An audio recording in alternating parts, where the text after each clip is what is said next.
Assalamualaikum warahmatullahi wabarakatuh. Kami dari kelompok 1 ingin mempresentasikan hasil kerja kami untuk tugas proyek akhir metode penelitian yang berjudul pengaruh kepercayaan pembeli dan kualitas layanan terhadap keputusan pembelian di Shopee.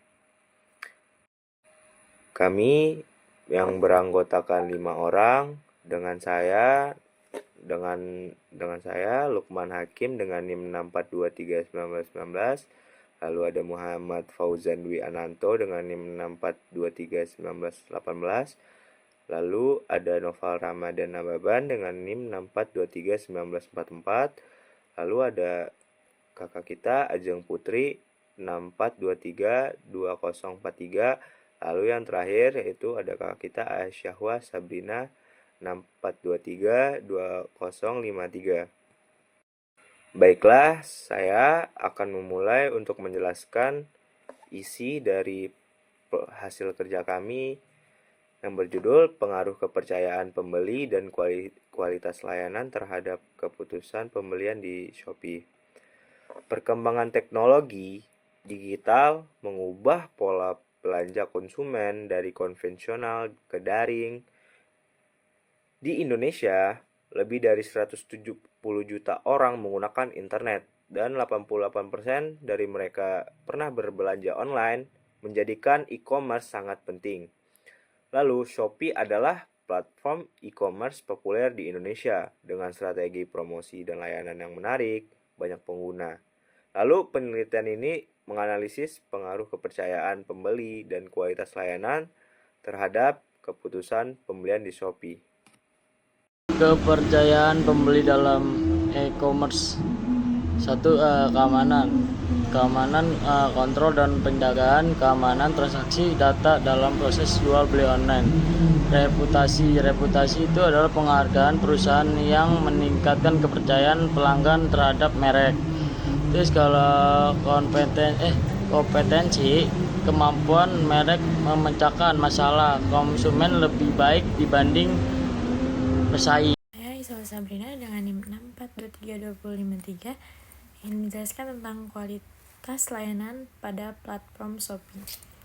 Di sini ada bukti fisiknya. Bukti fisiknya itu fasilitas fisik, sarana komunikasi, pegawai, dan perlengkapan yang mendukung layanan.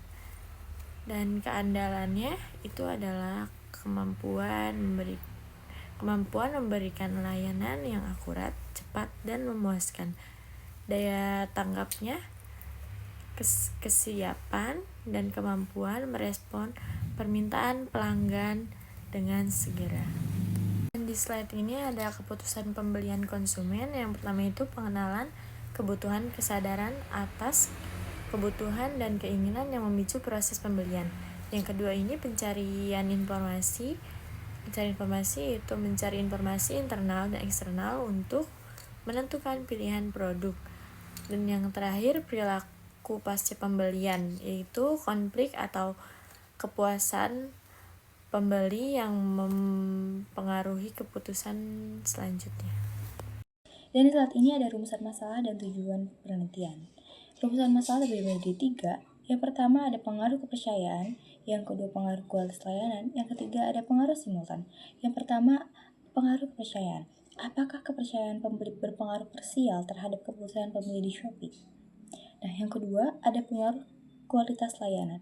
Apakah kualitas layanan berpengaruh krusial terhadap keputusan pembeli di Shopee? Yang ketiga ada pengaruh simultan.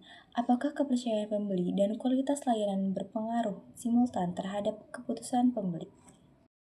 Dan di slide ini ada manfaat penelitian, yaitu manfaat praktis dan manfaat teoritis. Manfaat praktis itu memenuhi syarat tugas metopan dan menambah wawasan pemasaran. Yang terakhir ada mengetahui pengaruh gaya hidup, promosi, dan kualitas layanan pada keputusan pembelian. Dan yang terakhir ada manfaat teoritis, yaitu memberikan kontribusi ilmu pengetahuan dalam marketing digital dan referensi penelitian selanjutnya.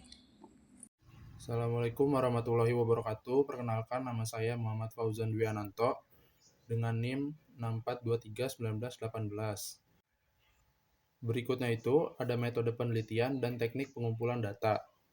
Yang pertama, desain penelitian. Untuk desain penelitian, kami menggunakan pendekatan kuantitatif, asosiatif, kausal dengan instrumen kuesioner online. Yang kedua, populasi dan sampel. Untuk sampelnya kami menggunakan pengguna aktif Shopee di kota Depok. Dan juga kami menggunakan metode purposive sampling sebanyak 30 orang responden. Berikutnya ada teknik pengumpulan data.